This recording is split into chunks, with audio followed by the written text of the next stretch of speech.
ल हेर्नुलाई नै चाहिँ मेरो घरको हालत चाहिँ यस्तो भइसकेको छ।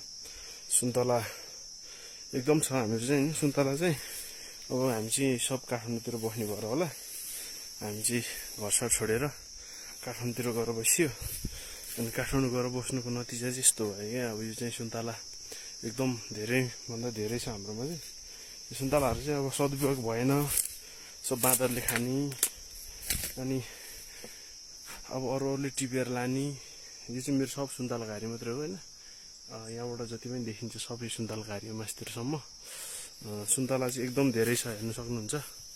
यहाँ चाहिँ धेरै छ सुन्तला, एकदम पाकेर पहेँलै भएको छ। यो भकटे हेर्नुहोस्, यहाँ भकटे पनि एकदम धेरै छ है। सुन्तला पनि मेरो एकदम धेरै छ, तर यहाँ सदुपयोग भएन, केही छैन।